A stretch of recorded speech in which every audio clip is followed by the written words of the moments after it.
What's up, you bookish people? All good? Great. दोस्तों, आज का व्लॉग काफ़ी डिफरेंट है क्योंकि ये कोई बुक रिव्यू नहीं है बल्कि एक रियल लाइफ इवेंट पे थोड़ा सा मिर्च मसाला मार के मैंने ये स्क्रिप्ट लिखी है। चलिए शुरू करते हैं। एक टाइम था जब मैं किसी को डेट करता था और सब कुछ अच्छा चल रहा था। Calling, late night chatting, dining, dancing, sometimes fighting. पर प्रॉब्लम रिलेशनशिप में नहीं थी, प्रॉब्लम थी एक बंदे से जो एक्चुअल में कुछ नहीं था पर प्रैक्टिकली हर जगह पे था।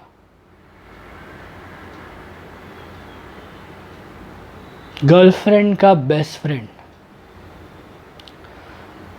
तो ये जो एक सेगमेंट है ना, गर्लफ्रेंड का बेस्ट फ्रेंड, मुझे इस सेगमेंट से ही नफरत है। ये कॉन्सेप्ट ही मेरे समझ के परे है, शायद इसीलिए क्योंकि मैं कभी किसी लड़की का बेस्ट फ्रेंड नहीं बना ना। लड़की का तो छोड़ो, मैं तो किसी लड़के का भी बेस्ट फ्रेंड नहीं बना आज तक। ये जो बेस्ट फ्रेंड वाले लड़के होते हैं ना, ये एक्चुअल में बेस्ट फ्रेंड नहीं होते, सीक्रेट वन साइडेड लवर होते हैं। ये इन्हें बराबर से पता होता है कि किस लड़की को किस तरीके से फंसाया जाए, ये बराबर उसी हिसाब से अपना माया जाल बिछाते हैं। इन्हें ये भी पता होता है कि भाई इनमें ना कई सारी कमियां हैं, जैसे ये अच्छा नहीं दिखते, या ये अच्छा नहीं कमाते, या इनका सेंस ऑफ ह्यूमर ख़राब है, या ये काफ़ी बोरिंग वाइब वाले इंसान हैं। पर लड़की को तो ये पूरे दिल से चाहते हैं।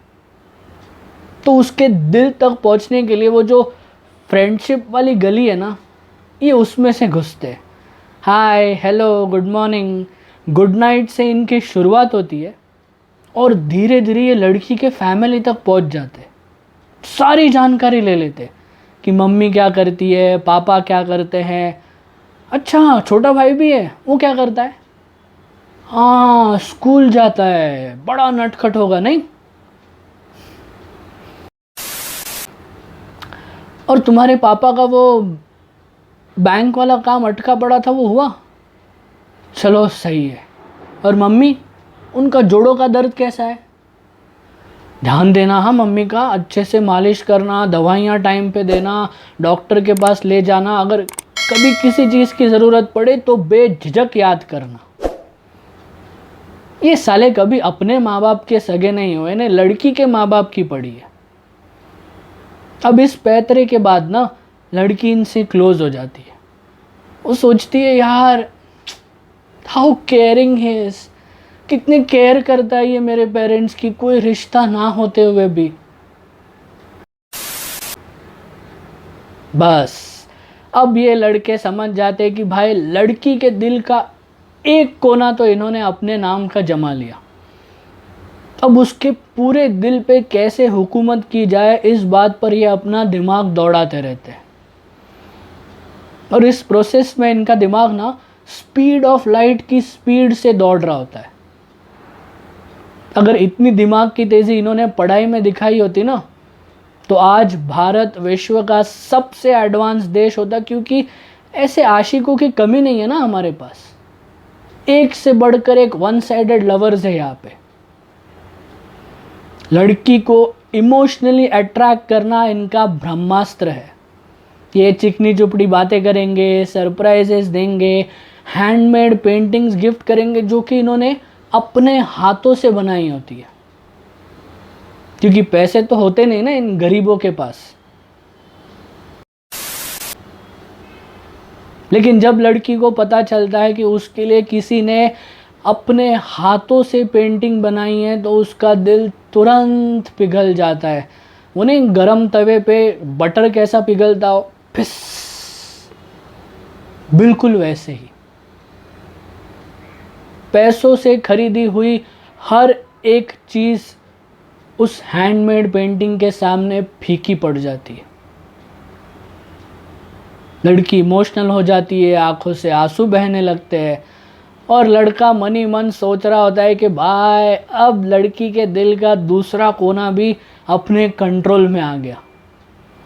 अब उनके लिए इतना मुश्किल नहीं होता है जितना इनिशियल डेज में होता था, लेकिन फिर भी ये अपनी कोशिशें जारी रखते। जैसे लड़की की हर छोटी छोटी बात को सीरियसली लेना, उसकी सारी बातें सुनना, उसके लिए हर टाइम अवेलेबल रहना, उसके फालतू के जोक्स पर फेक वाली हंसी देना, ना चाहते हुए भी उसकी तारीफ़ करना, उसके लिए कभी चॉकलेट्स तो कभी फ्लावर्स ला के देना। अब इतना करने के बाद ना, या ऐसा करते करते लड़की के दिल का तीसरा कोना भी इनके कंट्रोल में आ जाता है। तब बचता है दिल का सेंटर पार्ट। अब ये लड़की को इतना पैम्पर कर देते कि लड़की उन सारी चीज़ों की आदी हो जाती है। इतनी खुराफातें करके अब ये लड़की के फ्रेंड से बेस्ट फ्रेंड बन जाते हैं और लड़की भी इन्हें अपना शुभचिंतक मानने लगती है। लेकिन अब आता है कहानी में एक ज़ोरदार ट्विस्ट, जो कि उस बेस्ट फ्रेंड की पूरी दुनिया को ना एक भूकंप का एहसास दिला दे जाती है। और वो ट्विस्ट है लड़की का बॉयफ्रेंड। बॉयफ्रेंड ये शब्द सुनते ही ना इनके पैरों तले ज़मीन खिसक जाती है। वो बेस्ट फ्रेंड ये सोचता है, यार सारी रात बैठ के दही जमाया मैंने और लस्सी कोई और ही पी गया। वो ये सोचता है कि भाई अगर लड़की के दिल के तीनों कोनों पे मेरा हक है तो पूरा दिल भी मेरा होना चाहिए। पर उस बॉयफ्रेंड ने भी कसम खा ली होती है कि इस बेस्ट फ्रेंड को लड़की के दिल से तड़ी पार करके ही चैन लेगा। लेकिन मेरा पर्सनल अनुभव है दोस्तों कि कभी भी उस लड़की के प्यार में मत पड़ना जिसका कोई मेल बेस्ट फ्रेंड हो, क्योंकि इन लड़कियों को ना उनके बेस्ट फ्रेंड से इतना प्यार और पैम्परिंग मिल जाती है ना कि लड़की उसके बेस्ट फ्रेंड से ऑब्सेस्ड हो जाती है।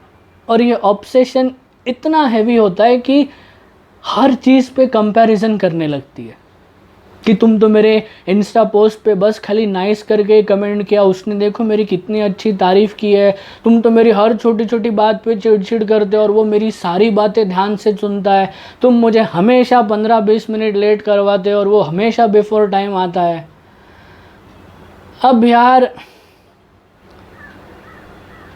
एक बॉयफ्रेंड भी कब तक अपने गर्लफ्रेंड से खुद की बुराई और सामने वाले की अच्छाई सुने।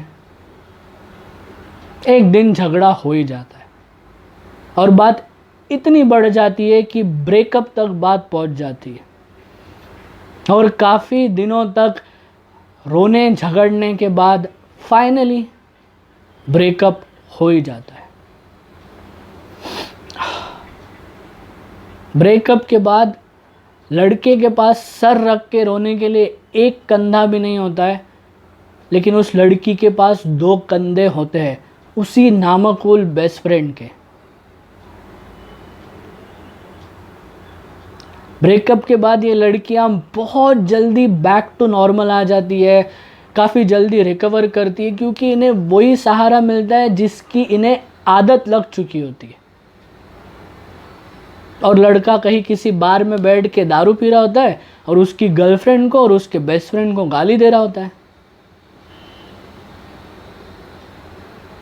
जैसे हर बॉलीवुड की लव स्टोरी में एक विलन होता है ना, ठीक उसी तरह ये गर्लफ्रेंड का बेस्ट फ्रेंड भी विलन का ही काम करते हैं। रिलेशनशिप हमेशा से ही सिंपल होते हैं, हम ही लोग इसे कॉम्प्लिकेटेड करते हैं इसमें तीसरा एंगल डाल के। एक बात याद रखना, जहाँ पर क्लैरिटी नहीं होती ना वहाँ पे कंपैरिजन वाला फैक्टर आ ही जाता है। और इसीलिए दोस्तों उस रेस में कभी मत भागना जिसके फिनिश लाइन पे ऑलरेडी कोई खड़ा हो। This is it from this vlog. अगर आप इस चैनल पर नए हो और ऐसे इंटरेस्टिंग वीडियोस को देखना चाहते हो तो प्लीज़ चैनल बुकिश बॉय को ज़रूर सब्सक्राइब करना। और अगर आप पुराने हो you know the drill, like share and comment. मिलता हूँ आपसे अगले व्लॉग में एक और धमाकेदार कॉन्सेप्ट या एक और धमाकेदार बुक के साथ। Until then stay happy, stay cool, keep smiling, and I'll see you in the next chapter. Signing out, Tejas Lad.